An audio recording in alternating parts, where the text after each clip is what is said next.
All right. Welcome. Matthew Myers, Ignite Financial 2024. Today we're talking about financial planning.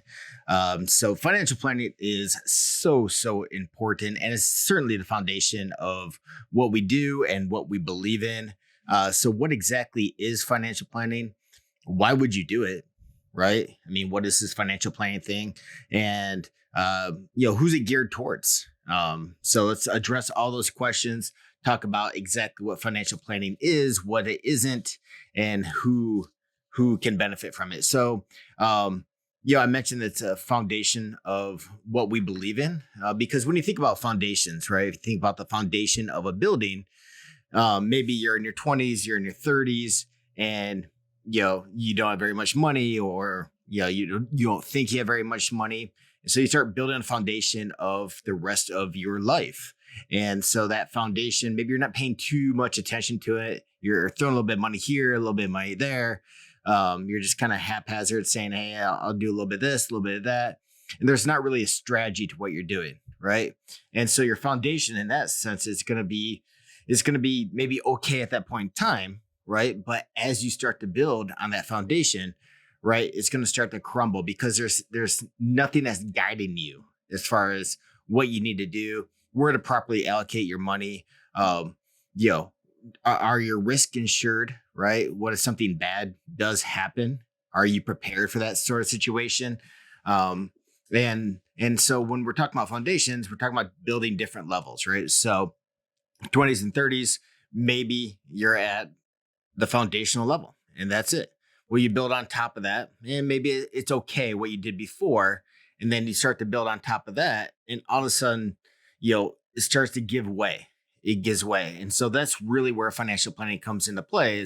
Is we're saying, hey, here's a blueprint to create the lifestyle that you want, and a lifestyle for everybody is going to be different, right? We could get somebody in here who's in their 60s and they have $200,000 or $300,000 and they want to retire, and we can make that happen, right?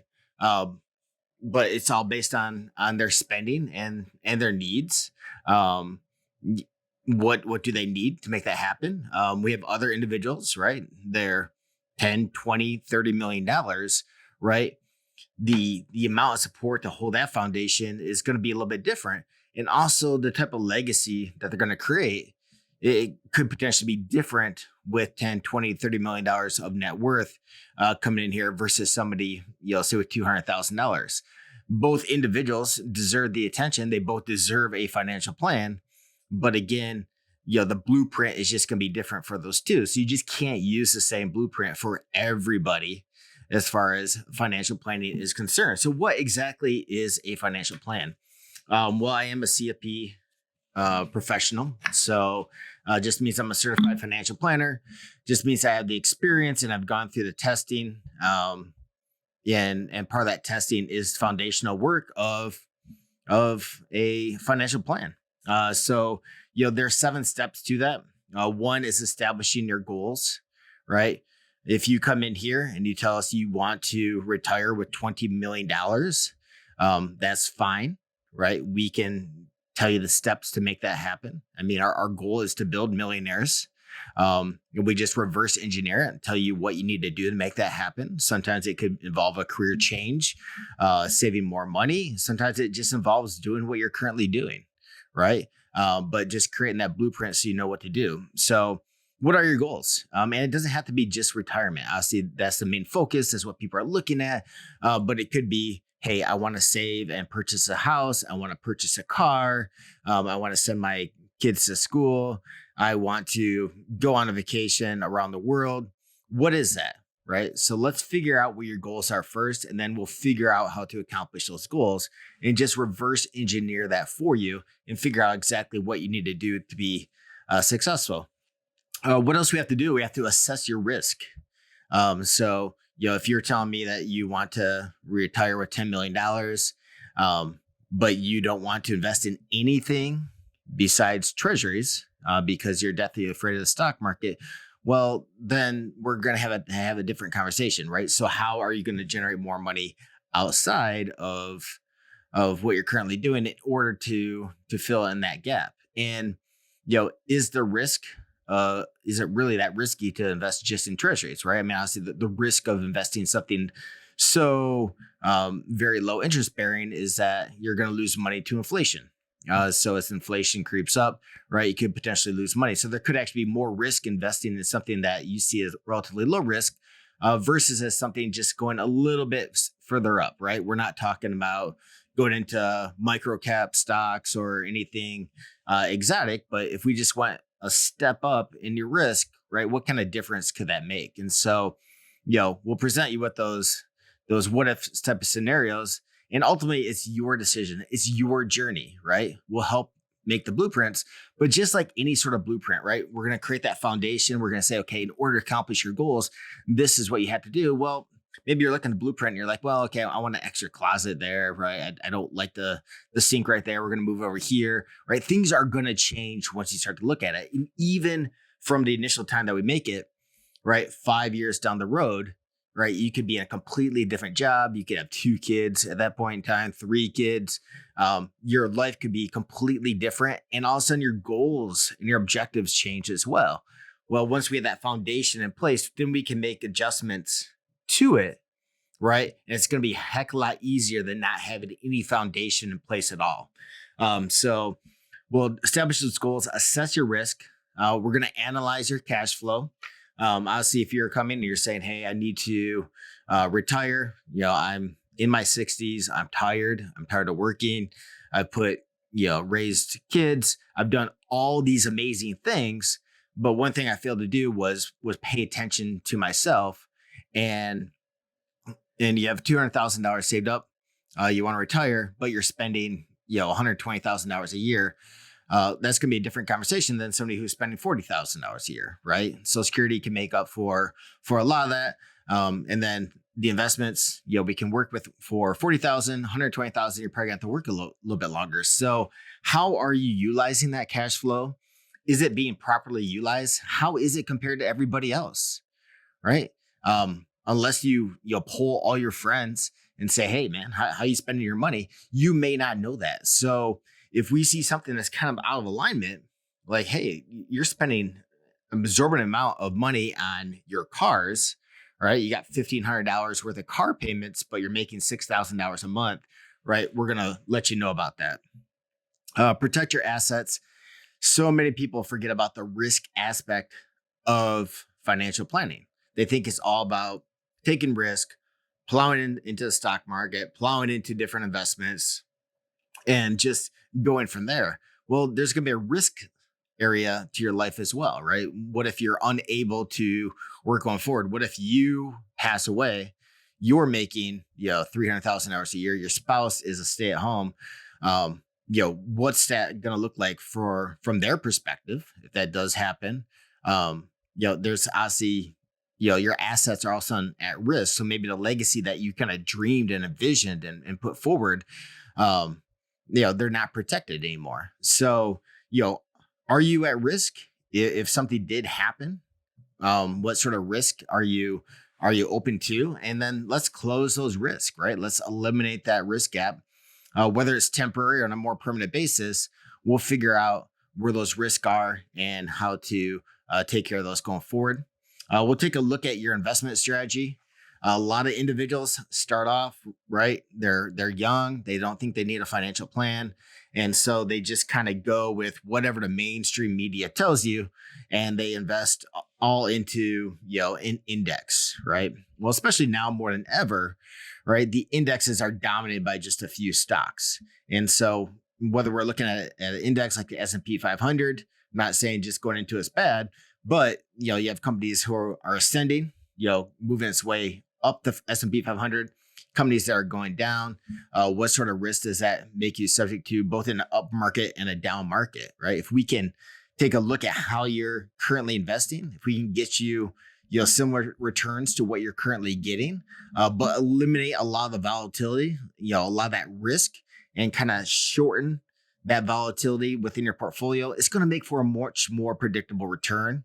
And it's going to make for a situation where you will be in a fantastic spot going forward, because with that predictable return, we can plan better, much better than, up years, down years, your portfolios all over the place. Let's actually develop a strategy for it, right? And that's part of financial planning. Consider estate planning. Okay, this is something that a lot of people have questions on, and they don't always get the answers that they want. Part of it is just simple titling stuff, right? Do you have a POD on your checking account, right? If something happened to you and it's just your checking account and most of the money goes into your checking account, right? How are the bills going to be paid? So let's go ahead and just make sure that there's a POD on your checking account. You have a brokerage account, right? You opened up at Interactive Brokers and it's just in your name, right? And all of a sudden what became a little hobby now has, $200,000 in there.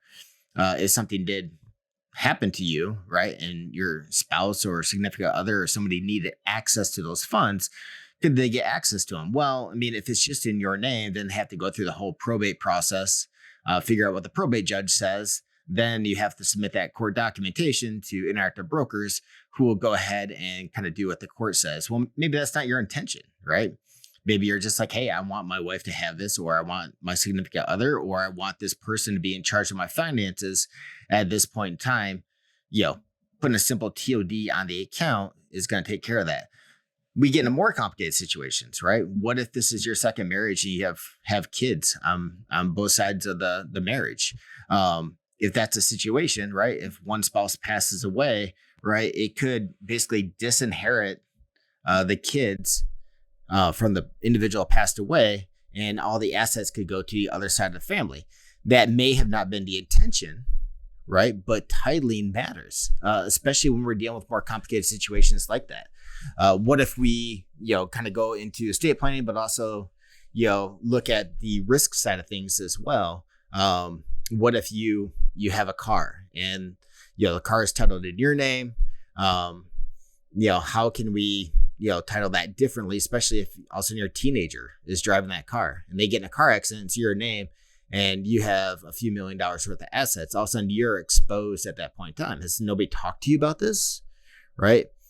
This type of exposure, can you put it in trust name? Can you put it into something else so that the exposure to your other assets is limited? Yeah, I mean, you can certainly do that. So, I mean, it's part of the estate planning process, but also it dips into the current risk that you're exposed to as well. Same thing with a boat, right? You got a boat, love it, man. Go out and go boating. All of a sudden you hit another boat while you're out there.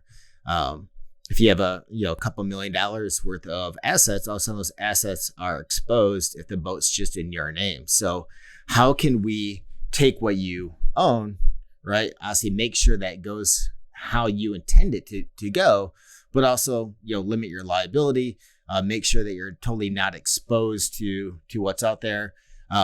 Let's make sure that your wishes are fulfilled too. We can talk about medical directives, power of attorney, right? If you get into an accident or if you get in a stage of your life and, there's no brain activity, you're a vegetable, as they say. Do you want to stay alive, right? Some people do, other people don't. I'm kind of in the boat that, no, if I'm in that state, right, just go ahead and donate my organs. Let's let somebody else, live, and then, I'll go peacefully into the next world. But if I don't have that written out, right, all of a sudden the family's fighting over, my medical decisions. I don't have any say in it. So that's all part of the estate planning process, making sure that your wishes are fulfilled. And so then once we kind of go through that entire process, right, it's not like, hey, we're done. Here's your blueprint, have a great day. We have to go through the entire process and make sure that it's actually working for you, right? And so you could be all gung ho and say, yeah, I'm going to do this. I'm going to do that. I'm going to do this. And then, we follow up with you and, you've only done part of it, or you're saying, I can't do this, right? I've tried, it's not working. Well, how's that going to impact the overall plan, right? So, I mean, we can create this great blueprint. We can create this roadmap for what you need to do to be successful. But if you are not actually doing that work or can't do that work, then we have to reassess, go back and figure out what we can do to make it better. So That's the foundation of what we do, is making sure that you're taken care of, that your financial goals, your dreams, your wishes, they're able to come true, right? And for the vast majority of our clients, it's going to make sense for them to do a financial plan, because we have to get that foundation in place so that instead of having a weak foundation and all of a sudden you start building, and it crumbles on you under the weight because you didn't have everything foundationally in place. Let's build that solid foundation for you. So if you want to get to that net worth of, $1 million, $5 million, 10 million, 20, 30, 40, 50, whatever your net worth is, we engineer it out for you. It's going to work in your favor. So give us a phone call. I'd love to discuss financial planning with you, see how we can put you into a better situation. Hope you found this informative. We'll talk to you soon. Matthew Myers, Ignite Financial.